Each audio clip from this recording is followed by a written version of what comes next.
前兩集佛山片都為大家介紹過酒店住宿同埋景點，未睇嘅觀眾們記得睇返啦。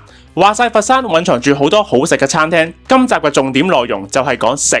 除咗成日聽到佛山講好多百年老店之外，仲有香港人喜歡嘅飲茶文化啦。個蝦餃啊，食得飽，好大隻啊！專為你打卡影相嘅餐廳，好緊張啊，好期待，好肚餓，十級肚餓。一陣見啦。同埋喺佛山食魚生。我哋同大家探索各種風格嘅餐廳，一共有7間，總有一間啱你胃口。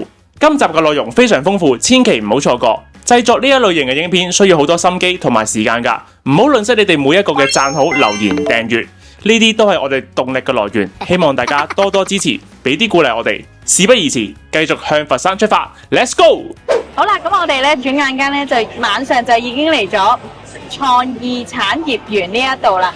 我想講呢一度咧係非常超級爆熱鬧，佢呢一度有好多唔同嘅餐廳。咁我哋上網咧就睇咗咧，我哋有啲想食大排檔 style 嘅，咁我哋就揀咗呢一間 Yes 也是大排檔。佢個 menu 係勁豐富、勁好睇，啲嘢食係勁精神。其實佢有分出邊啦，同埋入邊嘅。咁我極之建議大家咧，一定要坐入邊，因為佢入邊呢一度咧係好夠冷氣啊，同埋咧佢啲台咧完全係 Hong Kong style。好啦，咁我哋而家咧就已經嚟咗幾樣嘅主食啦，亦都係呢間鋪頭嘅 signature。第一個咧就係佢個奶油大蝦，呢一個蝦咧就係我最中意食嘅大頭蝦。佢本身一嚟嗰陣時有個蓋冚住啦，一拎開嗰陣時咧係又好香，有陣奶油味，有少少牛油香咁樣咯。咁第二個咧就係好似手掌咁大嘅一個蒜蓉蒸生蠔。咁而家咧我就食咗個蠔先啦，因為我覺得要熱食啊嘛。好，我而家食啦。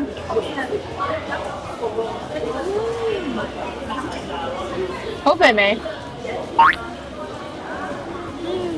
佢個蠔咧係夠肥嘅，同埋佢有少少 creamy 咯。佢個蝦咧幫我哋已經開咗邊㗎啦，但係食大頭蝦咧係一定要啜佢個頭汁㗎。我第一次食大頭蝦係用呢一種味去整咯，好新鮮同埋係一個好好嘅嘗試咯，我覺得。佢咪好重牛油香味？有呢一種香味，但係未至於係重到好漏嗰種感覺咯。好啦，我哋嗰個火焰嘅鹽燒螺咧就嚟到啦。嗱，佢個 size 咧其實係正常㗎咋嚇，唔係話特別大。係啊，唔係特別大。咁啊，拎開咗個鹽先，攞啲牙籤拮佢出嚟。不過呢個火焰螺咧，佢嚟嘅時候咧都有少少即係整色整水嘅，係咁意咧喺個面頭上面咧淋少少嗰啲酒啦，叫跟住咧點下火咁喺你面前就扮下嘢。咁啊，我覺得對於我嚟講咧作用就不太大嘅，即係純粹係一個presentation 整色整水嘅啫。OK， 試一次先，呢個螺好熱啊！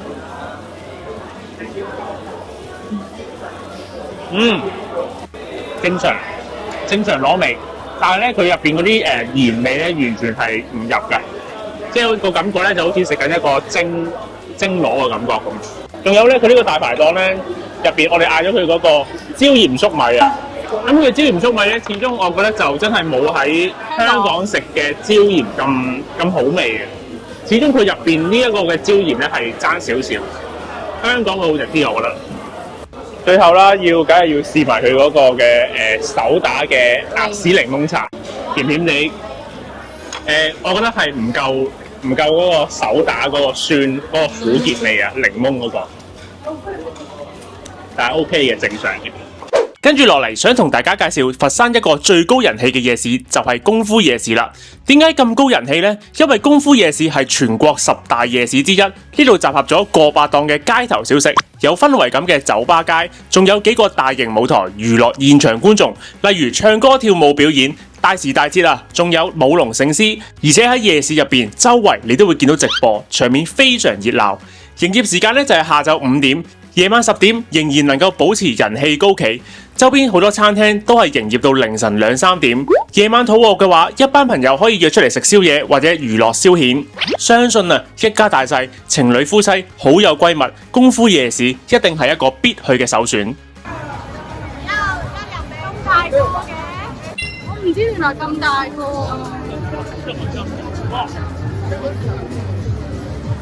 大過我塊面啊！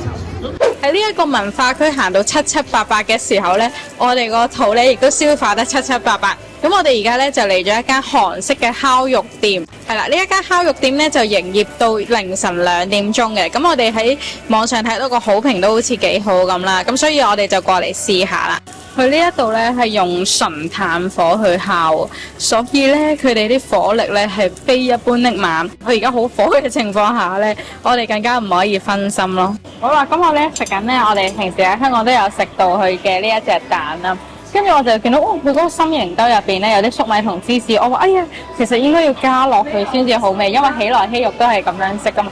跟住佢就話：我哋而家唔加噶啦，因為咧阿姨好難洗，咁所以咧佢就淨係得蛋咯。咁我覺得得蛋咧係真係差少少嘅。我哋今次 total 咧係嗌咗3款豬肉，一個就係五花腩，一個就係辣肉五花，跟住有一個就係豬梅肉。3款肉咧我哋都唔去逐個點評啦。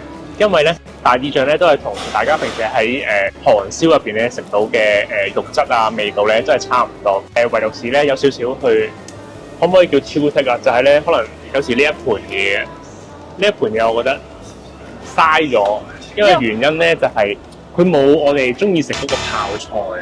但係個大前提咧係我哋一坐低咧，佢本身已經呢一盤嘢已經喺張台度啦，咁就。咁就你好唔新鮮，係啦，個感覺啫嚇。同埋佢呢一個生菜又係唔知擠咗幾耐咁樣咯，即係呢一度好似咧冇俾水分啊，即係好似咧我哋種植物咁咧，唔俾水分嘅時候咧，即刻揼晒咁咯。係啊。但係我想同大家分享就係冇搭夠。佢呢度咧每烤一個菜咧，每整一碟肉咧，佢都會換個煎 pan 咯，所以咧你每次食到嘅肉啊，同埋菜都好啦，佢都唔會話黐住咗上面前一道菜嗰種味，同埋唔會累積咗好多鑊撈喺度咯。咁呢個係值得加分嘅，同埋呢度嘅 service 真係好好咯。佢啲時間呢係控制得啱啱好，每一次呢差唔多一得呢，佢嗰個人就即刻翻嚟噶。所以呢，我哋就食飽之後先講感想。懶人燒肉咯，呢度係，咁就唔使自己喐手嘅，基本上係有人招呼你。接住落嚟要介紹俾大家呢，就係重慶火鍋啦，喺佛山只此一家元老四，同時亦都係佛山必食嘅10大火鍋之一。門口呢，大大隻字寫住一生只做這一鍋，睇佢個門面啊就知佢勁啦，就係俾佢呢一種霸氣啊吸引而入去。室內環境呢，真係不得之了，直接俾滿分。7點零8點嘅食飯時間呢，例牌都係大排長龍噶啦。不過唔使驚，呢一間餐廳呢，營業到凌晨2點，宵夜時間直接入座，唔使等。話晒都係重慶火鍋嘛，麻辣湯底真材實料，我哋都係嗌少辣咋，食到一半都頂唔住，大汗揼細汗。所以建議呢，就鴛鴦湯底穩陣，所有食材都好新鮮，最中意食佢嘅鴨血、原隻鮮有、手打蝦滑。啱食嘅話可以盡情嗌。大眾點評嘅現金優惠券差唔多7折，人均消費都係120-200蚊，性價比高。如果食火鍋中意氣派嘅，呢一度一定俾到你；中意食辣嘅，一定滿足到你。注重餐飲服務嘅話，呢一度未必令到你滿意啦，因為次次都要舉晒手遞晒隻碟俾啲服務員先識得幫我哋收碟，咁呢一度就扣翻少少分啦。早晨，咁我哋今日咧就嚟咗一間叫做八月滿堂嘅酒樓咧，過嚟食呢一個點心。咁最主要咧揀呢一間酒樓嘅原因咧，就係佢嘅點心係非常相當精緻，咁所以咧而家係好難得已經食到一啲咁整得即咁靚嘅點心啊嘛，咁所以我哋就過嚟咯。咁我哋而家咧就嗌咗5個點心，第一個點心咧就係五福臨門蝦餃王。咁佢一嚟到嘅時候咧，佢有5種唔同顏色嘅蝦餃啦，每一粒蝦餃咧亦都係好飽滿，入邊咧藏住唔知幾多粒蝦肉嘅，佢係勁大粒咯，起薄淡靚，佢中間夾雜咗少少芹菜咧，有少少咬口，好好味喎呢個。第二個咧就係金蟹叉燒酥，佢個外形咧就整到好似一隻螃蟹咁，好得意啊！食落嘅時候咧，亦都好鬆化啦，入邊咧個叉燒酥入邊個蝦燒餡咧，亦都好足料。哇！佢揸上去好鬆軟啊，佢就嚟變形啦！你睇，幾得意？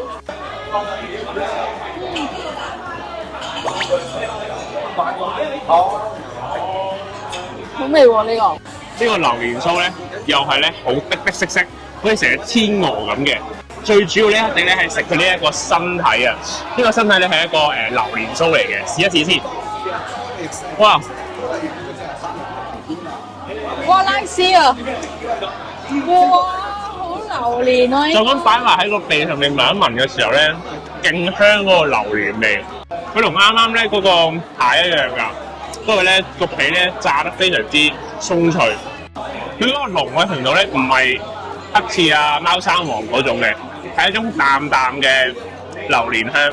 呢一個就係雪燕蛋撻啦，仲熱啊，擠咗一段時間㗎啦都。哇，好鬆化，你睇下幾軟腍腍。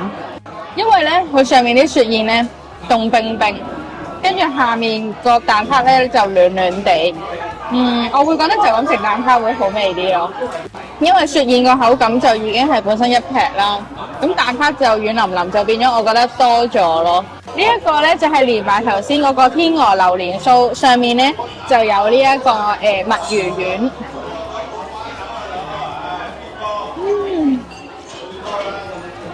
佢入邊個餡炸到唰唰聲啊出邊！依家咧我就試埋呢一個嘅南瓜粥，呢個南瓜粥咧滗起上嚟嘅時候咧好綿嘅，而且咧佢咧嗰個南瓜盅咧係用咗真正嘅南瓜肉咧嚟到去承載住嘅，咁所以咧其實喺打卡上啊都非常之靚啦，咁試一試先。咁佢呢個南瓜粥入邊咧，佢有瑤柱絲啦、野米啦、粟米啦，同埋百合咯。好簡單，甜，好似飲緊忌廉南瓜湯咁啊！我覺得好似，同埋佢又冇乜去落鹽，咁又真係純甜味咁樣，係真係食翻本身南瓜肉嗰個甜香味。好啦，我哋轉眼間咧嚟到一間泰式料理，佢個名咧就叫做 Papiya。咁佢最主要咧，當然啦，一定係食泰國菜啦。之餘，我哋點解會揀呢一度咧？因為咧呢一家咧係一個叫做下午茶時間啦。佢喺一個咁好陽光嘅狀態下咧，其實佢有好多 outdoor 嘅地方。好啦，依家有少少時間咧，就同大家行一行佢嗰個戶外環境先。咁呢一間餐廳咧，其實佢係幾好嘅，營造到呢一個有芭提亞曼谷嘅感覺㗎。你見到我哋身後兩旁咧，其實都有啲唔同嘅座位。even 可能你有6至8個朋友咧過嚟一齊飲嘢啊，都可以冇問題嘅。入邊咧，佢最主要咧都係咧用餐嘅，即係例如可能啲主食啊，例如可能麵啊、飯啊，或者可能咧食海鮮啊，咁咧就會多數咧都會喺入邊個餐廳 area 咧去serve 你嘅。咁至於可能一去到2點半下午茶或者可能飲嘢嘅時間咧，好多時咧佢哋都會擺喺你 outdoor 嘅，因為最大嘅原因係呢度咧係好適合影相啊！正正我呢個時間咧就係喺3點鐘，所以你見到個陽光咧其實都幾猛嘅，咁所以咧其實我都幾建議大家就唔好3點鐘嚟啦，真係咧喺咧5、6點咧一啲黃昏時間咧過嚟咧會比較好嘅。咁你影相啦，第一又有陽光嘅效果啦，第二咧你可以欣賞埋呢一度嘅日落添。咁同埋咧呢一度咧啲嘢食啊各樣嘢咧，其實我覺得一定咧係合格以上嘅水平㗎啦。咁再加上呢度啲嘢飲咧，其實都唔錯㗎喎。我見到旁邊咧側邊啲其他顧客咧去嗌一啲 cocktail 嘅時候咧，其實都會好靚啦。咁我見到佢哋咧每一個咧都拎住部手機咧過嚟咧打卡，其實都會好開心㗎。哇！我哋依家誤打誤撞啊！本來咧想入嚟咧簡簡單單唱個 K 嘅啫，點知咧呢一度咧係咧一嚟啦係新開嘅，二嚟咧職員咧俾咗一間成間鋪頭第2大嘅房間我哋啊！你睇下靚到，好靚，同埋呢一度係勁新淨咯。啱啱新開，出邊仲鋪緊紅地氈。你睇下呢個唱呢一個電視勁大，你知唔知個價錢係幾多啊？幾多錢？呢個係112蚊2個鐘啊！哇，抵俾啦，咁大個場。然後要介紹嘅餐廳就係余文樂，佢喺佛山咧超級火爆，天未黑啊，門口就已經排晒長龍啦。所以提一提大家，記得喺佢嘅微信公眾號拎位，大大慳翻排隊嘅時間。我哋入去嘅時候就已經7點半啦，門口就已經見到佢嘅海鮮區，有唔同嘅選擇，例如蝦蟹、貝殼類、象拔蚌、海膽等等。我哋今次嘅重頭戲就係食魚啦，仲要係食刺身。不過喺呢一度都提一提大家，要衡量自己嘅腸胃究竟能唔能夠應付，唔好盲目追隨，要以健康為首。我哋一行4人呢，就係食一條5斤重嘅海鱸魚，一雞幾尾。咩意思呢？就係蒸魚腩、魚粥、撈起魚皮、魚肉炒麵，再加埋刺身。唔同款式嘅煮魚方法，以我為例，平時咧就極少主動食魚噶啦，但係食過今次之後，係將我對食魚嘅觀感再一次擴闊咗。總括嚟講，好食，值得推薦。最後仲有個乾炒牛河，鑊氣十足，俾大家一個少少嘅參考。其實佛山仲有好多好嘢食，不過我哋嘅行程只係得3日，同埋胃口有限，唔可以單靠一集講晒俾大家知。仲有好多餐廳我哋都 book mark 咗，唔夠時間去。3日嘅住宿，2個景點門票，交通食嘢，人均消費大概2500蚊，貴唔貴，抵唔抵就豐儉由人啦。始終佛山都有佢嘅獨特文化，親子遊或者短 trip， 想出走幾日玩下都係一個唔錯嘅選擇。今集咧就去到呢度啦，中意嘅話咧就記得俾 like、share 同埋訂閱我哋嘅 channel 啦。咁我哋下條片再見，拜拜。